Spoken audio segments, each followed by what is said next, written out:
जय हिंद दोस्तों, welcome to this session and I am Nitin Mishra, your English educator. उम्मीद करता हूं कि आप सभी पूरी तरीके से स्वस्थ होंगे, मस्त होंगे और अपनी प्रेपरेशन को सही दिशा में आगे लेकर जा रहे होंगे।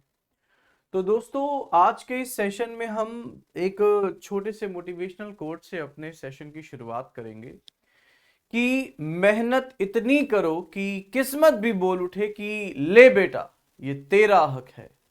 इस लेवल की मेहनत हमें अब करनी होगी। परीक्षा नजदीक है, इसीलिए मैंने आप सभी के सामने कुछ ऐसे प्रश्नों का अभ्यास रखने का प्रयास किया है जो बिल्कुल हूबहू परीक्षा के अनुसार आपको देखने को मिलेंगे। सो परीक्षा नजदीक आने पर हम आपके लिए लेकर आए हैं अभ्यास कुछ खास प्रश्नों का डायरेक्शन निर्देश साफ साफ कह रहा है कि क्लोजेस्ट इन मीनिंग आपको चुनने, शब्द जो दिया है उसके क्लोजेस्ट इन मीनिंग आपको चुनने हैं। पहला शब्द आपके सामने सेंटेंस है, अंडरलाइंड है ना।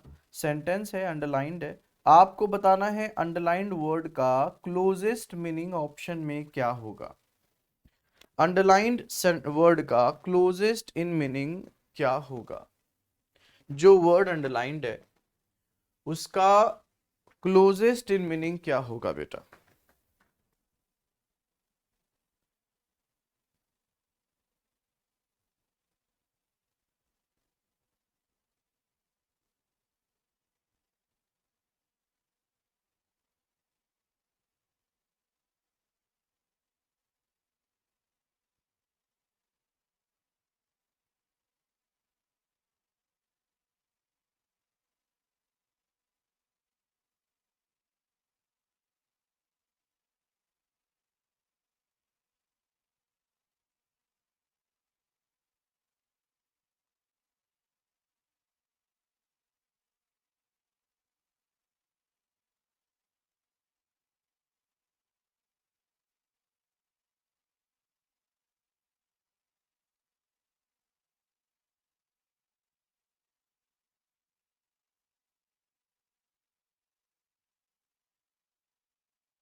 तो गाइज बहुत सिंपली आप देख सकते हैं, कह रहा है कि rain is expected to intensify in coastal Karnataka, Maharashtra and Gujarat, है ना।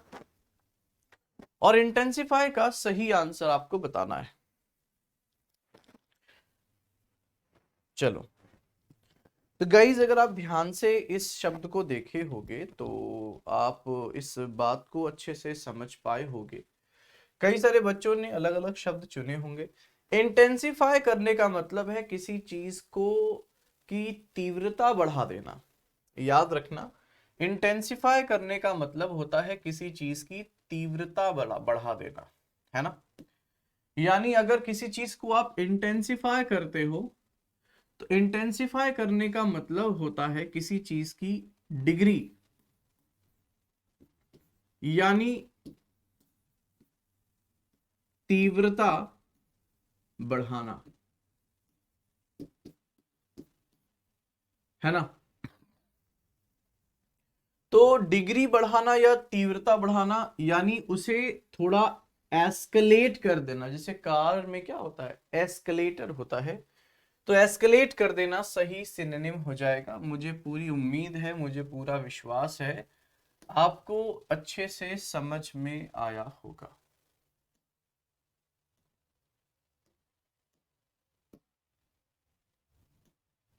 सभी को क्लियर है। चलो, the correct answer will be escalate.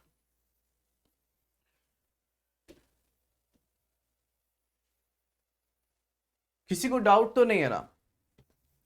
किसी को डाउट तो नहीं है ना?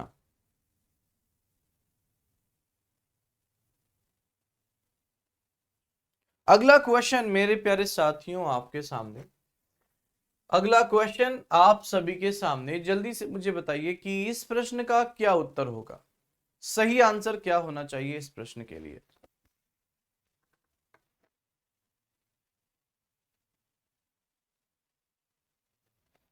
सभी बच्चे आंसर दें और बताएं।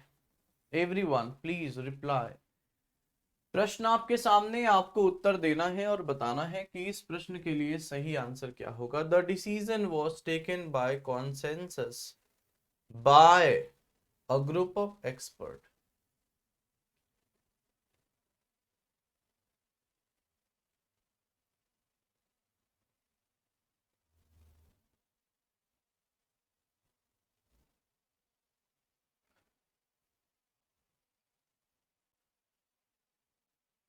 एवरीवन, तो गाइज आप सभी को मैं बता दूं कि एक ग्रुप ऑफ एक्सपर्ट्स ने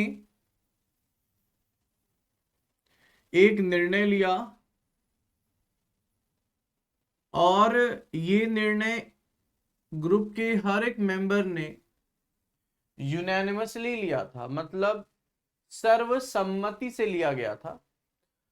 वही बात आप कहना चाहते हो कॉन्सेंसस, मतलब सर्वसम्मति यानी सबका सम्मति यानी अग्रीमेंट। हर एक व्यक्ति अग्री था, सहमत था, सबकी सहमति से लिया गया था।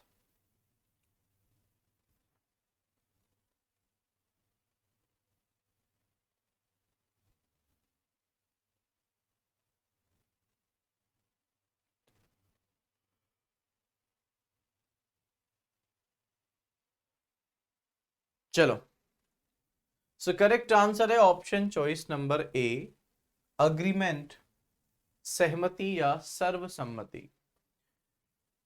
अगला क्वेश्चन गाइज आप सभी के सामने, जल्दी से मुझे बताओ इस प्रश्न के लिए सही उत्तर क्या होगा।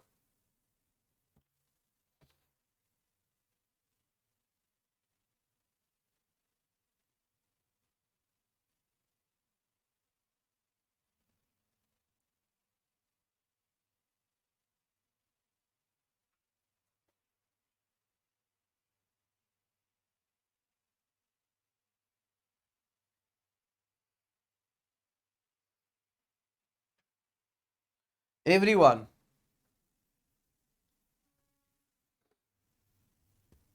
कह रहा है some anti social elements are hoarding remdesivir. Remdesivir एक दवा है जिसे एंटी सोशल एलिमेंट्स क्या कर रहे हैं, होर्ड कर रहे हैं। आपको बताना है होर्ड करने का सिनोनिम क्या होगा। होर्ड करने का सिनोनिम आपने बताया उसे इकट्ठा करना, स्टॉक पाइल करना, और बिल्कुल सही उत्तर है स्टॉक पाइल करना। तो आप समझ गए कि भाई some anti social elements are stock piling remdesivir. सभी को समझ आया।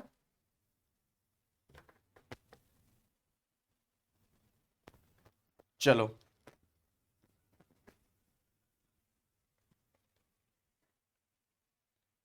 नेक्स्ट गाइज हमारे पास वर्ड है दैट इज टॉपिंग। पहले आप सेंटेंस को पढ़ो तब आप इस शब्द पर जाना। The second session focused on how cyber security concerns are topping the headlines today due to the pandemic. Topping the headlines.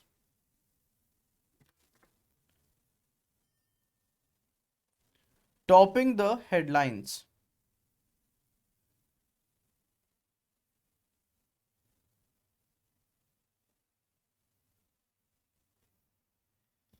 Everyone, जल्दी से मुझे बताओ टॉपिंग द हेडलाइन का क्या मतलब होगा।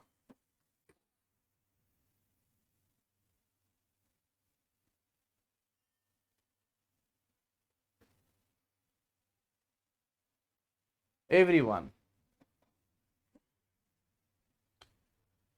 So the second session focused on how cybersecurity concerns are topping the headlines today due to the pandemic, है ना।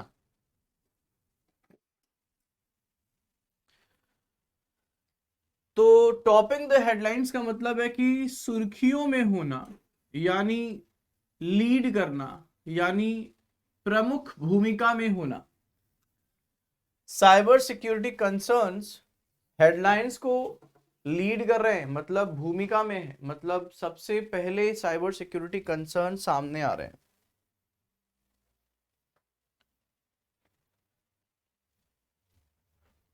सभी को क्लियर है?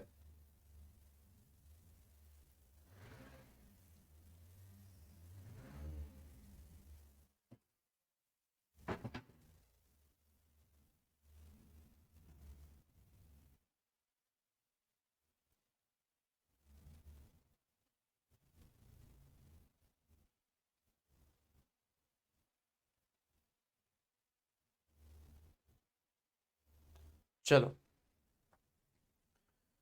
अगला क्वेश्चन है, any distinction based on faith and religion, विश्वास और धर्म। देखो, दो अलग चीजें हैं। आप डिस्टिंक्शन कर रहे हो किसके आधार पर? फेथ और रिलीजियन के आधार पर, और ऐसा distinction contrary to the basic spirit of constitution है। आपको बताना है डिस्टिंक्शन का क्या अर्थ होगा। चार ऑप्शन हमारे पास है बेटा।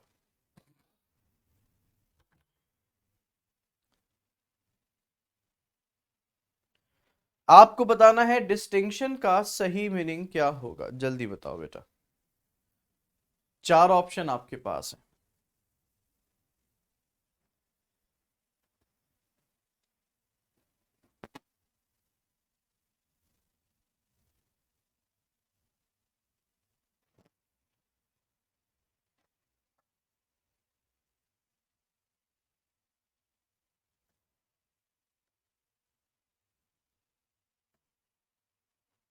चलो,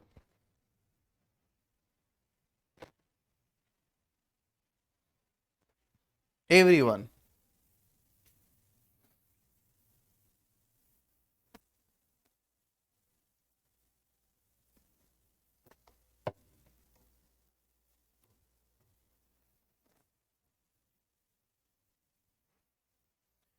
सो गाइज, डिस्टिंक्शन का मतलब होता है सेपरेशन, लोगों को बांटना, सेपरेट करना। विश्वास और धर्म के आधार पर किसी भी प्रकार का अलगाव, बंटवारा, डिस्टिंक्शन या सेपरेशन बिल्कुल विपरीत है संविधान के आधारभूत स्पिरिट का, है ना। संविधान का बिल्कुल कंट्राडेरी है। सभी को क्लियर है?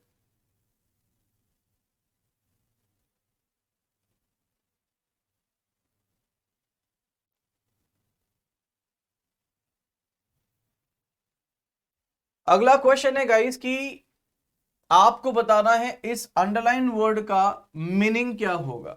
इस अंडरलाइन वर्ड का मीनिंग क्या होगा?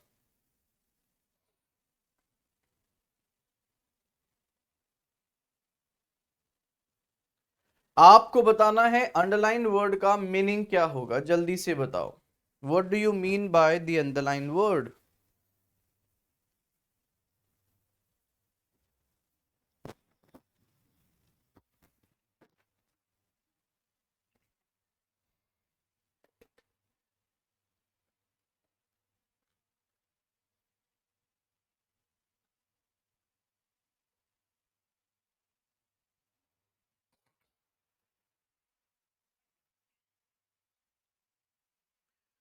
कह रहा है the standard protocol of vaccine administration is 4 to 6 weeks।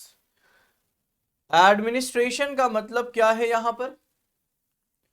Correct answer है कि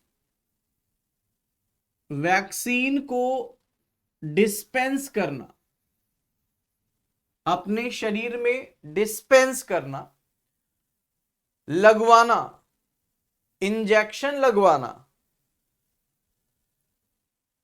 वैक्सीन को ग्रहण करना, कुछ ऐसी मीनिंग यहां पर निकल रही है। तो गाइज, वैक्सीन को आप क्या कर रहे हो? बॉडी में इंजेक्ट करा रहे हो, डिस्पेंस करा रहे हो। तो बस वैक्सीन का डिस्पेंशन का सही स्टैंडर्ड प्रोटोकॉल 4 से 6 सप्ताह के अंदर है कि अगर आपने पहली वैक्सीन ली है तो उसके 4 से 6 सप्ताह के भीतर आप दूसरी वैक्सीन ले लें। सभी को समझ आया?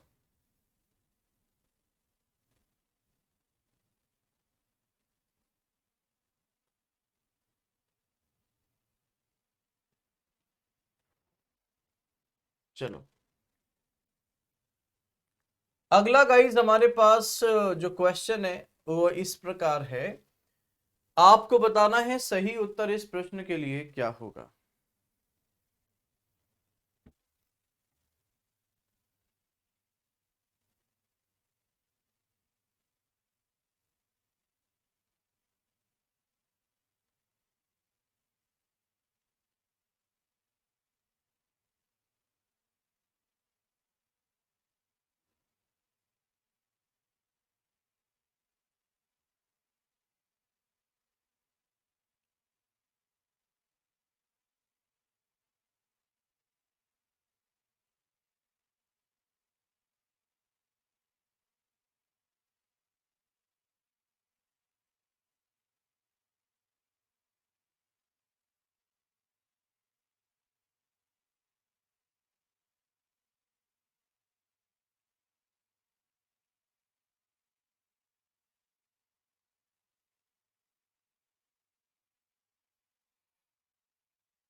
तो गाइज इन अटेंटिव, अटेंटिव का मतलब चौकन्ना, जो बहुत ही ज्यादा चौकस चौकन्ना हो, सावधान हो, अटेंटिव। और इन अटेंटिव का मतलब है जो लापरवाह हो। अगर कोई व्यक्ति लापरवाह है, अटेंटिव नहीं है, तो आप उसे डिस्ट्रैक्टेड कहेंगे कि उसका ध्यान नहीं है। और जिसका ध्यान लगा हुआ है वो अटेंटिव है, जिसका ध्यान है ही नहीं आप उसे इन अटेंटिव कहेंगे। आफ्टर द फर्स्ट वेव, पहली वेव के बाद, ऑल वी बिकम डिस्ट्रैक्टेड, हम सभी डिस्ट्रैक्ट हो गए थे। सभी को क्लियर है? वेरी नाइस गाइस, याद रखना inattentive means careless. Inattentive means careless. We all become careless, distracted.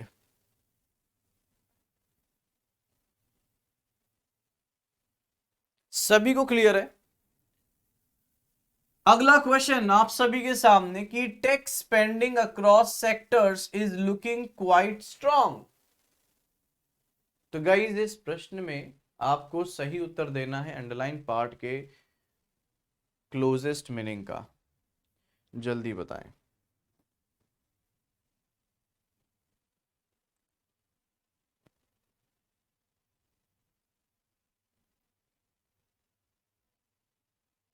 चलो, tech spending across sectors is looking quite strong.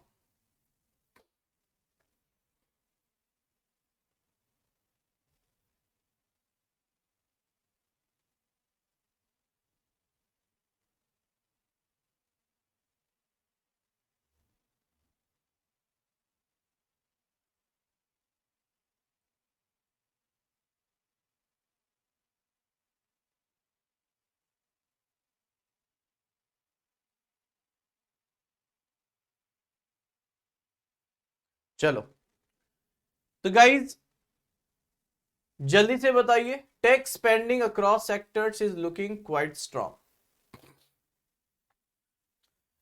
तो क्वाइट का मतलब हो जाएगा फेयरली, अच्छी खासी।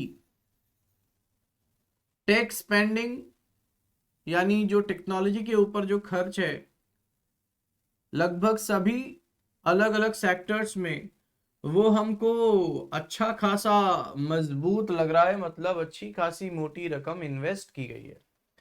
अगर कोई बच्चा ऐसा है जो क्वाइट का मतलब साइलेंट चुन रहा है तो वो शायद सेंटेंस के अर्थ को नहीं समझ रहा।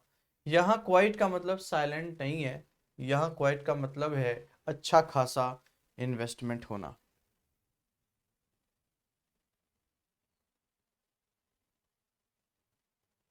सभी को क्लियर है? अगला क्वेश्चन गाइज आप सभी के सामने,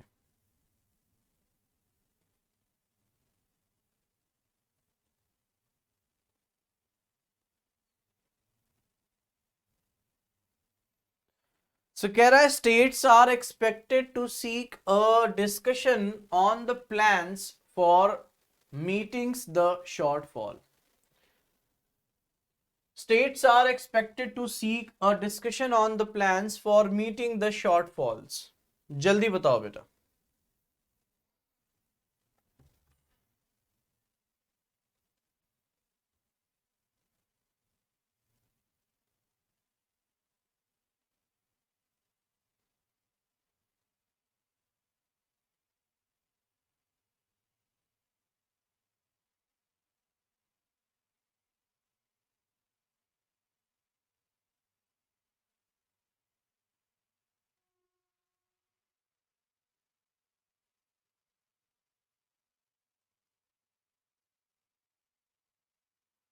एवरीवन।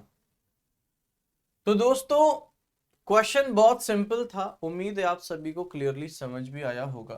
सीक अंडरलाइन वर्ड है और आपको इसका नियरेस्ट क्लोजेस्ट मीनिंग बताना था। तो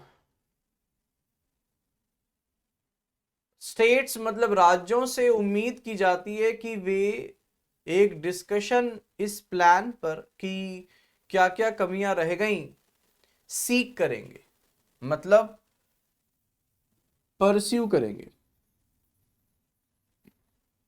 यस और नो, कि सभी मिलकर एक मीटिंग करेंगे। सभी को समझ आया क्या क्या कमियां रह गई, इस पर सभी एक मीटिंग करेंगे। So pursue is the right answer.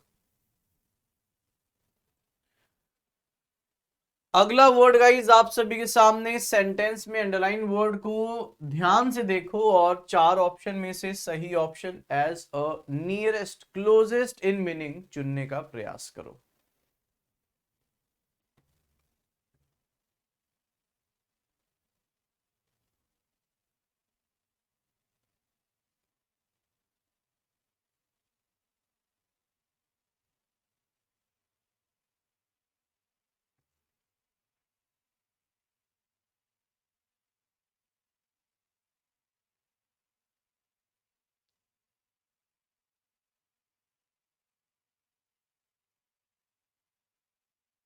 कह रहा है कि iron dome aerial defence system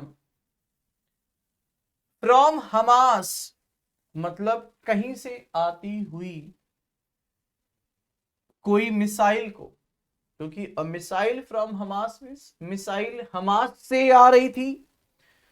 तो iron dome aerial defence system Hamas से आती हुई मिसाइल को इंटरसेप्ट किया, मतलब क्या उसे इन्फर किया, रेडिक्यूल किया, नहीं इन्वेस्टिगेट किया, नहीं कैप्चर किया, मतलब पकड़ लिया कि वहां से कोई मिसाइल आ रही है। So correct answer is captured.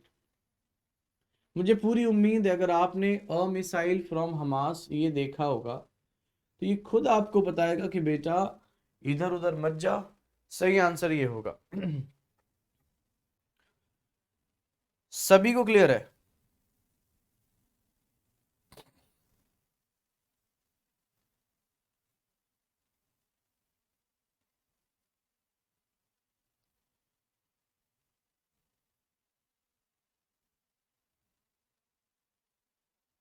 आगे बढ़ते हैं guys.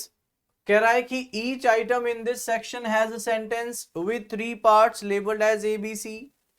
Read each sentence to find out whether there is an error in the part and indicate your response। अगर आपको लगता है कोई गलती नहीं है तो आप डी नो एरर को आंसर कर देना, लेकिन आपको यहां पर बताना है कि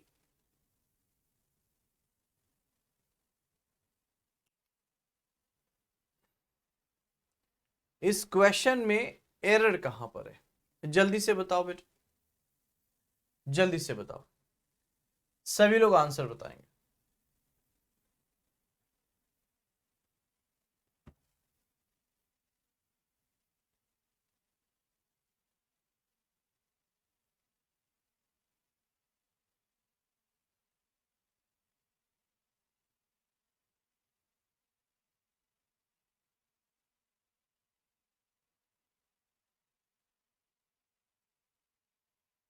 एवरीवन,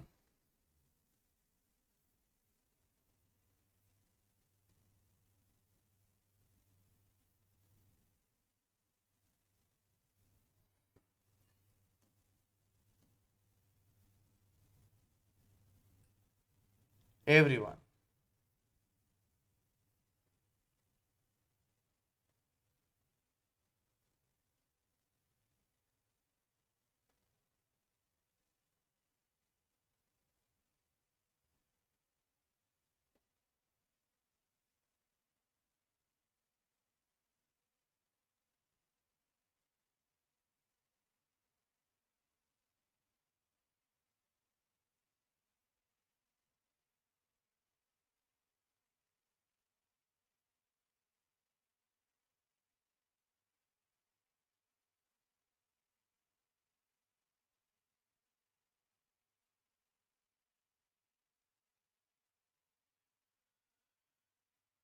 ओके, तो गाइस थोड़ा और आगे बढ़ते हैं और एक और क्वेश्चन वैरायटी आप सभी के सामने।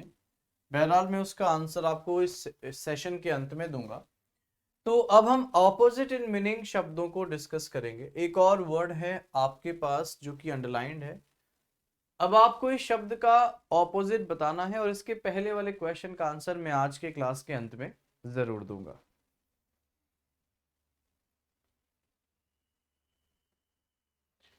तो गाइज आपको बताना है इस प्रश्न का सही उत्तर क्या होगा।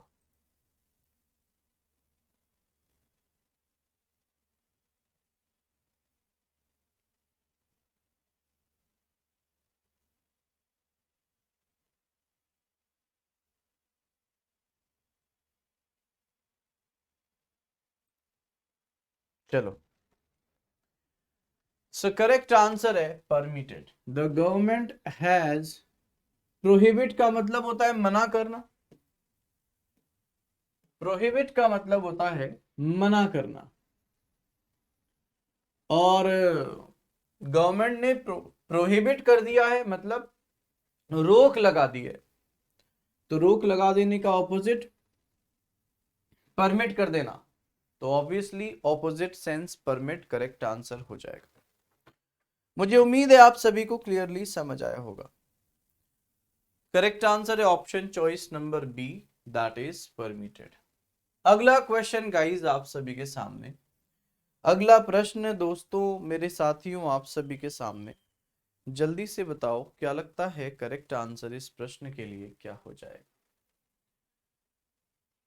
अंडरलाइन वर्ड का विलोम ऑपोजिट मीनिंग बताना है। अंडरलाइन वर्ड का ऑपोजिट इन मीनिंग बताना है, जल्दी बताओ बेटा। एवरीवन, सभी को बताना है।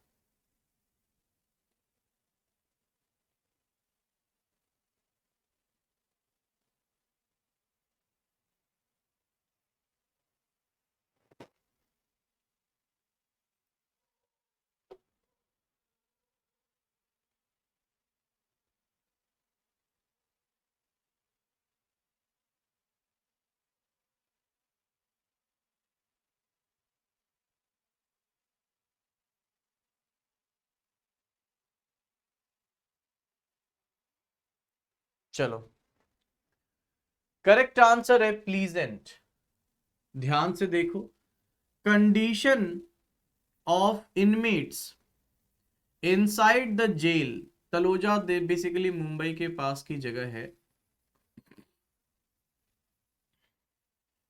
कह रहे हैं तलोजा जेल में इनमेट्स की जो कंडीशन है वो बहुत ही ज्यादा दयनीय है। ग्रिम का मतलब यही हुआ ना, जेल में इनमेट्स की स्थिति बहुत ही ज्यादा ग्रिम है, मतलब जेल में इनमेट्स की स्थिति बहुत ही ज्यादा दयनीय है, खराब है कि नहीं। अब इसी का विपरीत क्या होगा कि वो अंदर बहुत ही ज्यादा हैप्पी है, तो फिर ऑपोजिट हो जाएगा प्लीजेंट। आपको ऑपोजिट बताना था, विलोम बताना था। सभी को क्लियर है। कंडीशंस स्थिति, जो तलोजा जेल के अंदर लोग हैं उनकी स्थिति ग्रिम है, मतलब दयनीय है, और दयनीय का विलोम क्या हो जाएगा? Pleasant.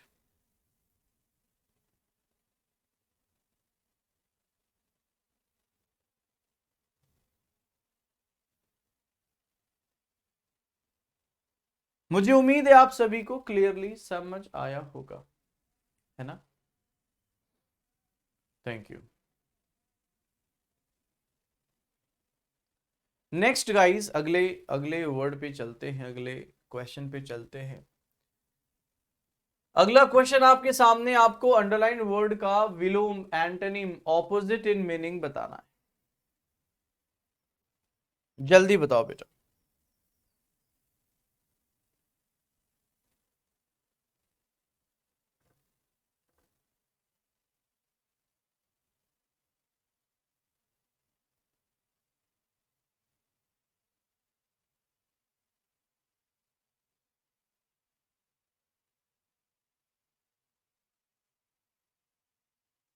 Thank you so much मेरे प्यारे साथियों, आप बिल्कुल सही आंसर कर रहे हैं। और मैं बहुत ही ज्यादा प्राउड हूं। ध्यान से देखो आप सभी अपने प्रश्नों को, कि मैथमेटिक्स जो गणित है is an intrinsic part of the school curriculum. मतलब स्कूल के करिकुलम का इंट्रिंसिक पार्ट, मतलब अति महत्वपूर्ण पार्ट, जिसके बिना स्कूल करिकुलम हो ही नहीं सकता, उसको इमेजिन ही नहीं किया जा सकता। महत्वपूर्ण पार्ट मैथमेटिक्स है। तो महत्वपूर्ण, जिसके बिना काम ना चले का ऑपोजिट क्या होगा? जिसे नेग्लेक्ट कर सके, जिसका कोई वैल्यू ना हो। तो जिसका कोई वैल्यू ना हो, जिसे नेग्लेक्ट किया जा सके, उसे हम रिडंडेंट कहते हैं। सभी को क्लियर है? सभी को क्लियर है? इंट्रिंसिक मतलब इंपॉर्टेंट पार्ट, इन इसेंशियल पार्ट, जिसके बिना काम हो ही ना, वो इंट्रिंसिक है। और रिडंडेंट मतलब एक्स्ट्रा, जिसकी कोई जरूरत नहीं है, बेवजह या गैर जरूरी, को हम रिडंडेंट कहते हैं। याद रखो, रिडंडेंट का मतलब गैर जरूरी, और इंट्रिंसिक का मतलब अति आवश्यक। मुझे पूरी उम्मीद है, मुझे पूरा विश्वास है कि आप सभी सही सही आंसर दिए होंगे। और अगर आपके आंसर गलत भी होते हो तो आंखें ना चुराया करें, है ना? चलो,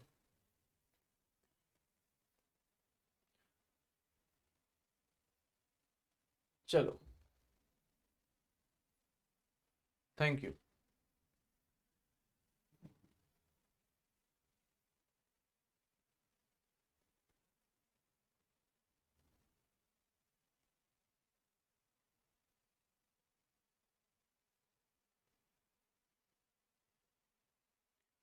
अगला क्वेश्चन गाइज आप सभी के सामने।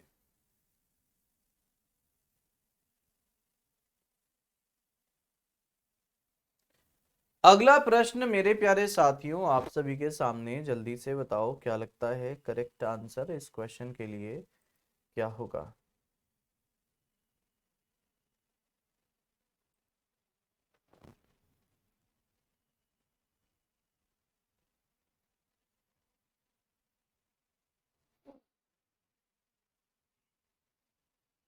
कह रहा है the delivery schedule for this allocation will be shared in advance. आपको बताना है अंडरलाइन वर्ड का ऑपोजिट क्या होगा।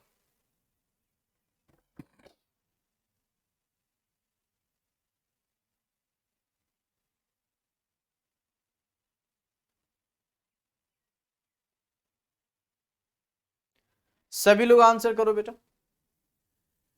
The delivery schedule for this allocation will be shared in advance.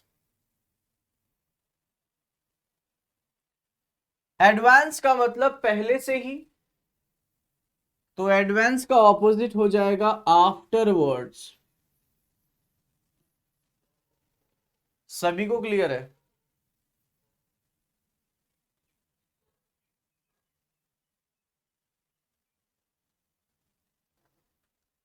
अगला क्वेश्चन आपके सामने बेटा। अगला प्रश्न आप सभी के सामने।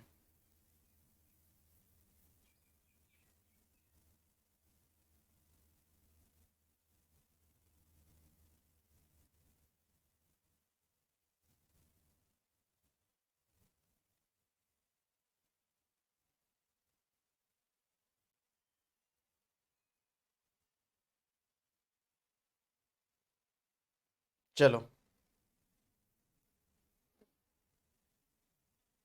कह रहे हैं discriminatory practices must be halted. मतलब जो ऐसी प्रैक्टिसेस हैं जो लोगों को बंटवारा करती हैं, डिस्क्रिमिनेट करती हैं, सेपरेट करती हैं, उन्हें हाल्ट कर देना चाहिए। सभी को क्लियर है? तो गाइज आप सभी को बताना है हाल्टेड का एंटोनिम क्या होगा, विलोम क्या होगा। तो करेक्ट आंसर है रोक देने का। भाई डिस्क्रिमिनेटरी प्रैक्टिस को अवश्य ही रोक देना चाहिए। अब बताओ विलोम बताना है, रोक देना चाहिए, तो रोकने का विलोम क्या हो जाएगा कि आइए मिलकर डिस्क्रिमिनेट करें। करेक्ट आंसर हो जाएगा स्टार्टेड। करेक्ट आंसर हो जाएगा स्टार्टेड। सभी को क्लियर है? सभी को क्लियर है?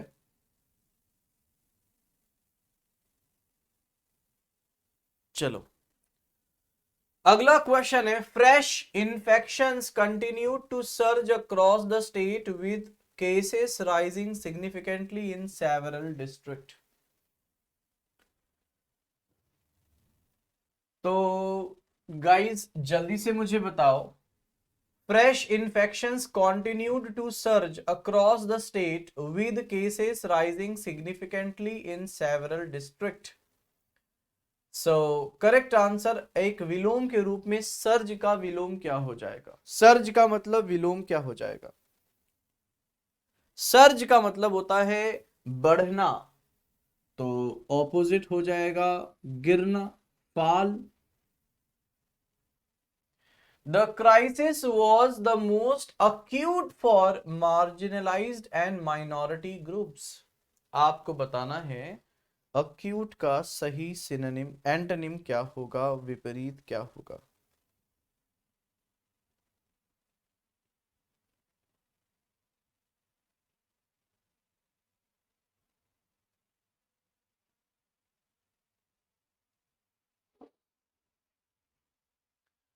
The crisis was the most acute for marginalized and minority groups.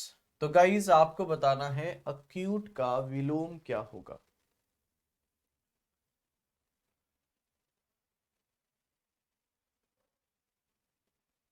acute मतलब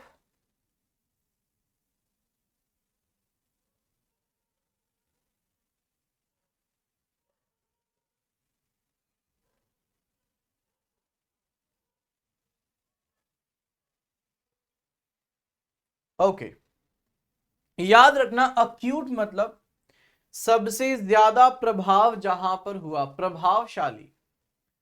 अक्यूट का मतलब प्रभावशाली।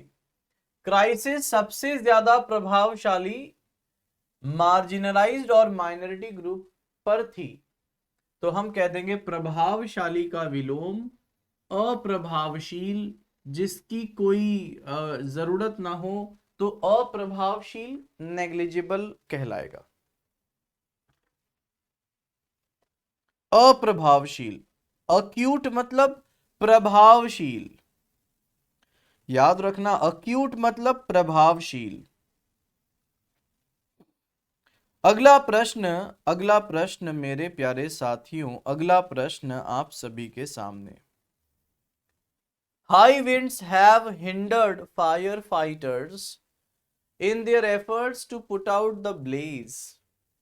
हिंडर्ड का मतलब मुश्किल पैदा करना, अब आपको विलोम चुनना है।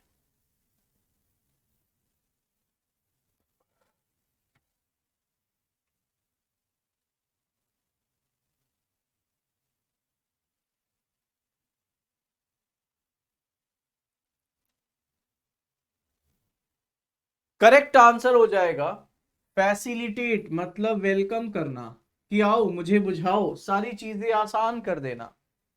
हिंडर्ड, मुश्किल पैदा करना। फैसिलिटेट, चीजों को सरल कर देना, रेडीमेड बना देना, है ना। तो करेक्ट आंसर हो जाएगा option choice number, correct answer हो जाएगा बी।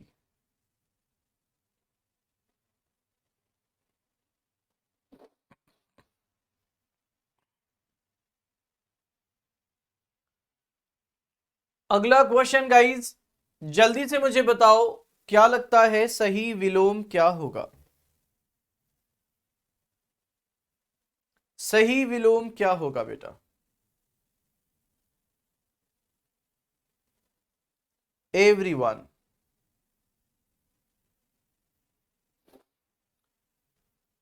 सभी बच्चे बताएं सही ऑपोजिट क्या होगा।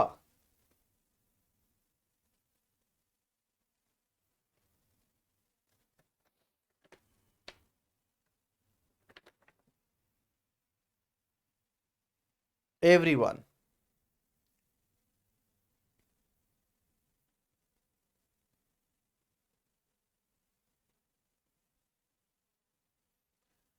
सो करेक्ट आंसर हो जाएगा रिमार्केबल, मतलब जिसे आप असामान्य कहें। नोटिसेबल, व्हाइट हाउस ने अलग अलग चैलेंजेस को कॉम्बैट करने में अकल्पनीय ग्रोथ की है। नोटिसेबल ग्रोथ की है, लोग नोटिस कर रहे हैं यार भाई क्या ग्रोथ की है। ऑर्डिनरी का मतलब है सामान्य, जितनी आम तौर पर होती है। तो करेक्ट आंसर हो जाएगा रिमार्केबल का विलोम ऑर्डिनरी।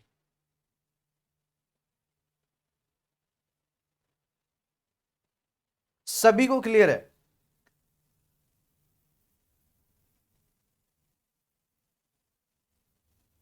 अगला प्रश्न मेरे प्यारे साथियों, की Mars landing gives China space programme a leg up.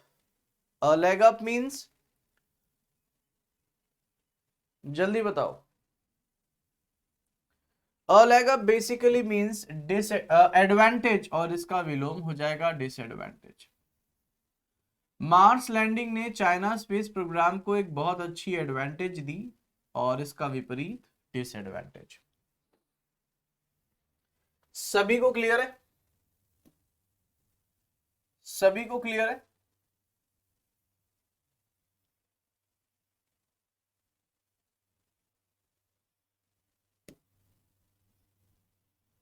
चलो,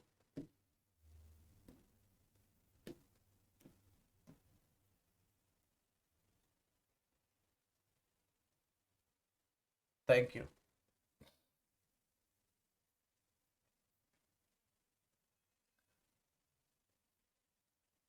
सभी को क्लियर है?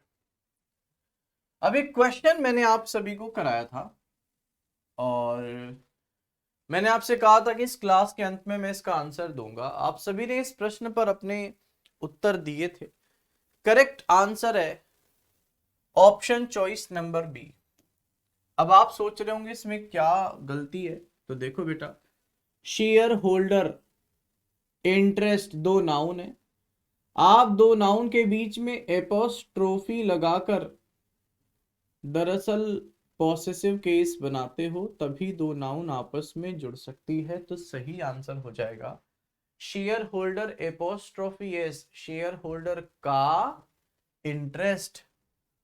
मुझे पूरी उम्मीद है कि आप इस शब्द को, इस गलती को, इसके अर्थ को, क्यों हमने एपोस्ट्रोफी का प्रयोग किया और क्या गलती थी, अगर एपोस्ट्रोफी ना लगाएं तो क्या मुश्किल आएगी, आप समझ गए होंगे। बहुत छोटी सी एरर थी, आप इसे अगर समझ गए तो आप बिल्कुल सही रास्ते पर हैं। सभी को क्लियर है? सभी को क्लियर है? तो गाइज आज की क्लास में इतना ही, अगले क्लास में फिर मुलाकात करेंगे। Till then bye bye, take care, अपना ख्याल रखें, खूब मेहनत से पढ़ाई करें, सिलेक्शन ले, हम सबका नाम रोशन करें। जय हिंद और जय भारत।